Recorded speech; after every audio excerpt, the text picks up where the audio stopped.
Hello, thank you for joining us today for the COE preview, in particular for the School of Teacher Education. I just want to thank Jenny Kroger for helping us facilitate this session with you all. As Jenny said, I'm Kathy Clark. I'm the director of the School of Teacher Education. And today we have a short program set up where first we'll go through some introductory comments and to introduce you to the School of Teacher Education and some important application, funding, and programmatic information. And then you'll have the opportunity, as Jenny stated, that to put your area that you would like to visit in the chat. If you'll just drop your name and which area you're interested in, she will be able to facilitate the breakout rooms. So I'm going to turn the program over to Dr. Ethel Jones, who is the Associate Director of the School of Teacher Education. In particular, his main responsibilities are regarding the graduate-only programs. And then we have, in addition to Dr. Jones, we have Katie Sanchez as our graduate coordinator, and then numerous faculty whom you will meet when you go into the breakout room of your choice to introduce you to the specific programs in the School of Teacher Education. So I'm going to hand it over to Dr. Jones. Thank you, Dr. Clark, and welcome everyone to the School of Teacher Education for this preview of our programs, and thank you for your interest in the College of Education and in the programs that we have to offer in the School of Teacher Education. And you'll notice that I'm sure you've been on the College of Education website, and you'll notice that in the College of Education, there are 3 departments. But I want to remind you, there's only one school, and that's the School of Teacher Education. And what sets us apart really is that all of our programs focus on school-related majors. And you'll see from this kind of table here listing all the different programs we have. And you'll see that some of them offer degrees at the master's level, and some of them have a specialist and also a PhD. And then for the reading, educational language arts, it's the PhD program only. And so we have a total of 12 programs, and we have representation from all of those programs. So you can visit with faculty from those programs and ask all the questions you want of them to learn about the programs. And later this, before we get to them, you'll get to hear about the process of applying and all of the kind of information you need to get your application ready and get it reviewed and get admitted into the program that you're interested in. As I say, we're quite a diverse group, and I think last count, we're over 30 faculty, but we have way more people associated with the school than just the faculty. We have a lot of full-time PhD students that contribute to our undergraduate programs. We have a lot of adjuncts that contribute to our programs, and we also partner with a lot of public school teachers for field placements and so on, and so we're actively engaged in the wider community, and not just within Leon County and Tallahassee, but even across the state. And so you'll, in addition to, you've met Dr. Clark, the director, and I'm the associate director. I also am a professor in early childhood education, and I teach classes in the elementary education program at the graduate and undergraduate level. And then you'll meet Katie Sanchez, who'll talk to you a little bit more about the application process. And also, I'm sure some of you will have questions about funding or how do you go about getting scholarships or some kind of financial support for your graduate work. And she'll be able to answer some of those questions for you. We also have an online master's, and I think last time we checked, I think it was ranked quite highly. I think it was the top 10 nationally. And what you'll notice about all of the degree programs, we have a whole list of majors, but they all come under one kind of umbrella, and all of the degrees are listed under the sort of umbrella title of curriculum and instruction. And then under each of those, you select a major. So your degree would be in curriculum and instruction, and then also have a major listed: elementary education, reading education, and so on. And also the 2 certificates, one in the autism spectrum disorder, and the other one in teaching English to speakers of other languages. And as I mentioned, we have over 30 faculty members, and some of them serve exclusively within their majors, but the majority of faculty teach across programs, and not just limited to their major. And then, as I mentioned, we also have the online program. And with that, as I'm sharing information with you, I would encourage you to add any questions you have in the chat box, and you can also talk to faculty in the breakout rooms. And even after you're finished in your breakout room, if you think of something, there'll be someone here in the kind of main Zoom area to answer questions. And so with that, I'm going to hand over to Katie Sanchez, who can tell you a little bit more about how to go about applying for one of our programs. Good evening, and thank you, Dr. Jones, for that introduction, and thank you, Dr. Clark, and to the faculty that made it here today. Thank you for all of you for joining. What you will see on the screen now is my contact information. That is a KO Sanchez at fsu.edu. That is my direct line, and I primarily work with PhD, MS, and specialist degrees, the TESOL and ASD degree as well. And Jeannie McDowell, our academic support staff, works primarily with our online masters in curriculum and instruction. So anyone who's interested in online part-time, that would be Jeannie McDowell.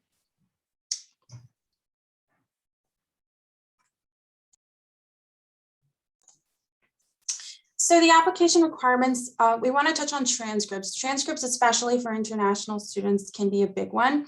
What we're looking for are official transcripts and unofficial transcripts. When we are talking about transcripts for admissions consideration, unofficial transcripts really assist with the process moving forward.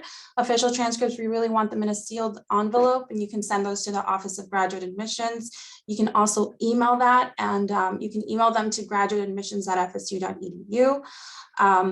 Emailing them is a little bit quicker, but for some particular institutions, mailing them might be a little bit better. We will need those by your first term of enrollment. So to kind of make the process move a little bit faster, again, those unofficial ones are the ones we're looking for. For the GRE test scores, there are different target scores for master's and specialist students versus PhD students, and you'll see them listed there. For the verbal scores for master and specialist applicants, we're looking for 146 or higher, and a quantitative score of 140 or higher. For our PhD applicants, we're looking for a verbal score of a 151 or higher, quantitative scores of 145 or higher, and a writing score of 3 or higher. If you are on the fence about applying and you're close to it, I would say go ahead and do so anyway, because you never know. We look at things holistically. For international students, language proficiency tests are very much needed. If you have graduated from a bachelor's from a university in the United States of America with a bachelor's or master's degree and you're an international student, you will not be required to submit a language proficiency test. But if that does not, if you don't fall under that category, these are the minimum scores. And the FSU accepts scores from TOEFL, minimum 80, IELTS, minimum 6.5, ME Lab, which is minimum 77. And there has been an update to this after fall 2022 recently came out. And if you notice, Dr. Lee has posted that in the chat. This is something that some students have asked before. These are the new language proficiency tests that we are now going to accept moving forward, fall 2022 and after. So you can take a look at that if you have a moment. And then the next items we're going to look at are what you upload to the application portal. We are for a master's or specialist applicant, a one-page statement of purpose. It can be a little bit longer if you choose. At least 2 pages for PhD applicants. Letters of recommendations. We are looking for 2 letters of recommendations for master's and specialist applicants, and 3 letters of recommendations for PhD applicants. a CV or a one-page resume, and a writing sample. If you have any issues with the last 4 that I mentioned, you can email them to me. Or if you have any questions, you can always email them and we can work with the application portal if that becomes an issue. So, and feel free to ask any questions in the chat about this section.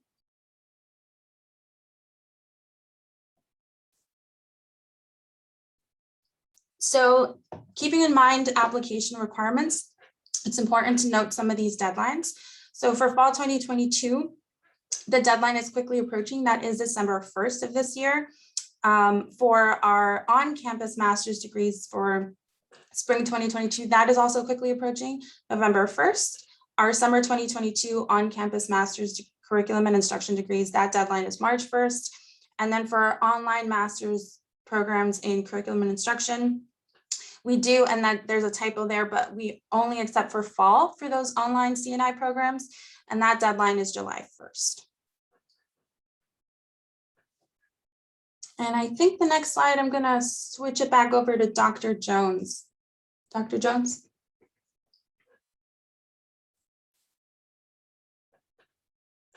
I think you're muted.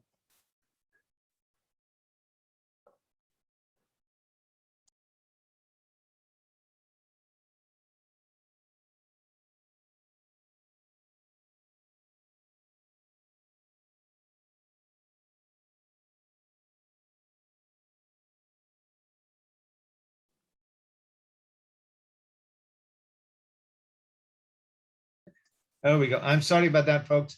I've been using Zoom for so long, I forgot to unmute it. I was just going to say that for those of you interested in the PhD program, it would also be okay to reach out to faculty if you have a particular interest that aligns with their research interests, and to help them get to know about you.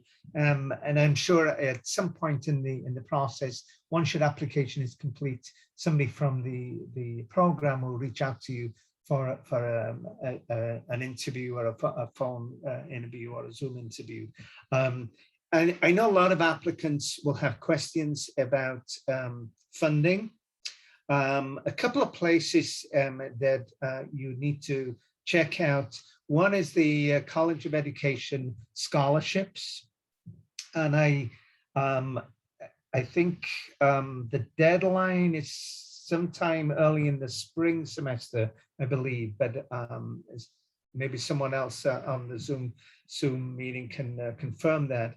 But check out the College of Education website. They have a user-friendly portal for you to submit your applications once you've been admitted into the programs, and you can submit an application for scholarships. And these range from small amounts, say a couple of $100s, to several $1,000s, depending on the program and the type of scholarship that's being awarded, and also how much money is available in that particular scholarship fund. Another place to look at is the graduate school. If you check out the graduate school portal, they'll have information about funding through FSU's graduate school, and also the Office of Graduate Fellowships and Awards. And then finally, the Center for Global Engagement, and this is for international students. So we have all those funding opportunities. And I would add a fifth one that we have internally. For some PhD students, we do award what we call an extended support package to a select number of students every year. And typically, it would be only one per program area, per major, per year, although that could vary slightly. But the support package would include tuition waiver for 9 hours of coursework per semester, not including the summer, and also a stipend, and the expectation for that stipend would be the equivalent of 20 hours assistantship. That can take the form of research assistantship, teaching assistantship, or some kind of support work within the department. And for that, you'd have to reach out to the faculty within that program to see if you're eligible and whether they would want to put your name forward for one of those support packages. And then I'm not sure I'm the best person to talk about the purpose program. Dr. Clark? I can put a plug in for the program, mainly because you all are attending this preview on this particular day. Even new students can apply, but they've extended the deadline and it does close tomorrow. So if you go to the Purpose training site, it's kind of like what you see here, but the idea is that it's to kind of bring together a diverse cohort of emerging scholars and researchers to support and to provide opportunities that help them, assist them in that journey. And so you can see there that there is a specific component, what is it, the fourth bullet down, they conduct research with children ages 5 to 14 and a service learning research practicum. So that's kind of the I don't want to call it the hook, but that's the thing of this cohort. And there's a stipend associated research and supportive elements. So this is just put in from college-wide perspective, which is why it comes after the college funding. But as you'll find out when you go into your breakout rooms, different programs will also have additional funding opportunities like particular grants or NSF grants or other federal grants, which are also looking for specific student cohorts in the graduate program. So this was kind of just a kind of a service message, public service message, I guess, for the college, for the Purpose training. So please be sure to ask your questions about specific opportunities within the different majors, because we all have slightly different opportunities that are available for students depending on the research and the service grants that folks have.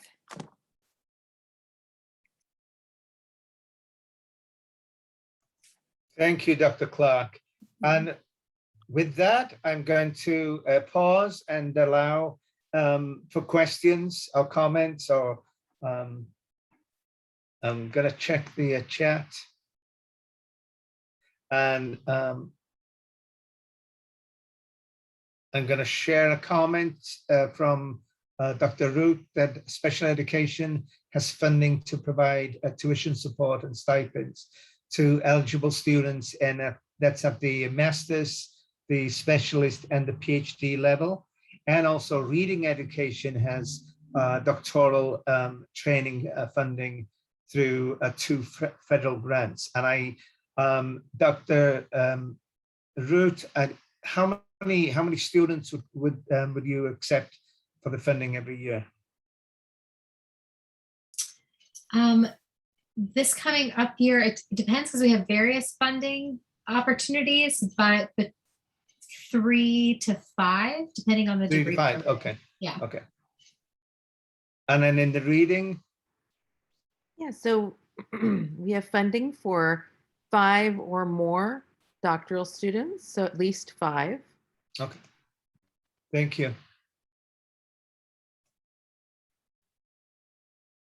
And I would add that, as I mentioned earlier, being a school of teacher education with so many majors offers quite an advantage really for prospective students, because you may find that your interests kind of cross programs. You may have an interest in early childhood and special education, and there are opportunities to kind of, you're not limited to courses within that major. We do work with individual students to build up a program of study that meets your needs and your professional needs, whatever those may be. And so there's a lot of kind of crossing and collaboration across programs. Let's see here. And a third program has funding, and that's the Visual Disabilities program. And faculty within those majors, the reading and the special ed, I'm sure everyone's going to be rushing there now because that's where the money is. But you can talk to faculty about how you will about applying for those funding opportunities in the breakout rooms.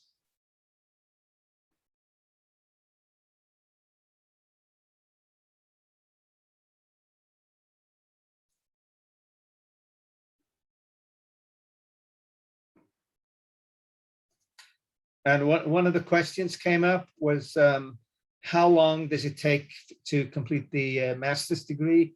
And it varies by program, but I would say typically 4 to 6 semesters, depending on the course load and the type of program.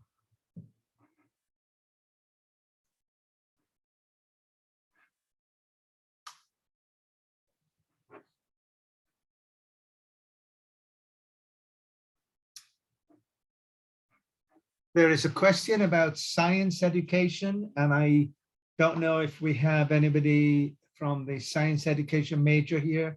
I believe that we do. I'm here, Dr. Sherry. Sutherland.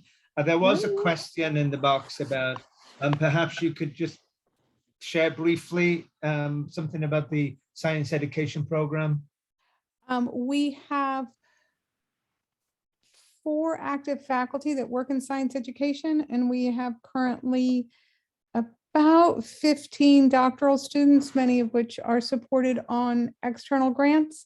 Much of our work focuses on responsive teaching, the role of affect as well as task in terms of supporting student science learning. We have excellent, we have a really excellent group of graduate students who take a critical approach to these issues, and we're very proud of them. And at the master's level? At the master's level, we have the online program. We have a major within the online program for practicing teachers. We also offer a master's that is more research-based, although it does have some application to current practices as advocated in national reforms. So you start there, but then you also look pretty heavily at the research base within the field. Thank you. And a couple of our current doctoral students, how many? 1, 2, 3 of our current doctoral students were master's students with us.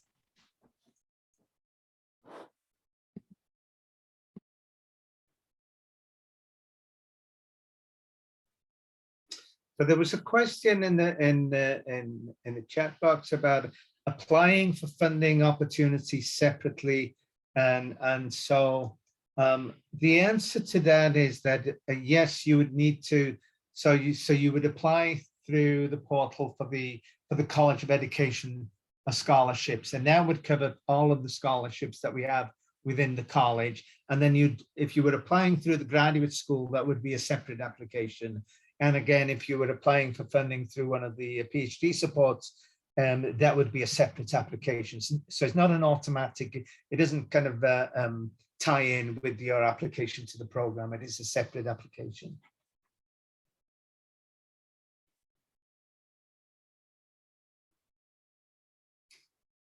And I don't see any more questions. And I guess this would be a good time to break into the breakout rooms by major.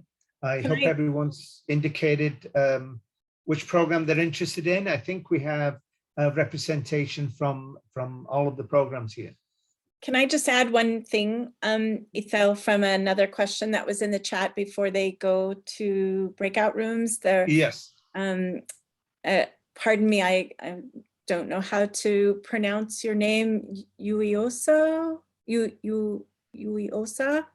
has asked a question about are we applying for these funding opportunities separately? So I just wanted to address that. I know we just threw like a bunch of funding things at you. There are several opportunities that are individual. So like the Purpose Research Grant and the university, or the College of Education specific scholarships. Those are individual opportunities that you would seek out and apply for, and it's very straightforward directions on how you would do that. For these other things, like specific to a faculty member's grant, for example, a research grant in a program, those you would, that's why these are great kind of programs to share, because then you can meet with faculty or faculty representatives, attach a name and a person to a program, and then reach out to them in email. So those will be individualized, but by program, I guess I should say. This broader funding that Dr. Jones mentioned, the ESP, the extended support package, that those are kind of done centrally. So as students apply for the PhD program, the extended support packages are for PhD programs, then those are kind of nominated through faculty for because of their competitiveness, and then those are put forward to a committee. So it's kind of centralized from that perspective, because all of the curriculum instruction together, we have about 10 of these packages, and so they're decided upon at that early decision date, which is this December 1st. So so I just wanted to say that for the short answer to your question is, yes, you're kind of applying to these things separately, which is why these breakouts and getting to know faculties and programs are really useful, because then you can have a straighter shot to the people who can help answer those questions about funding. If I've captured that appropriately with my faculty colleagues in the room, otherwise chime in, please, to correct me.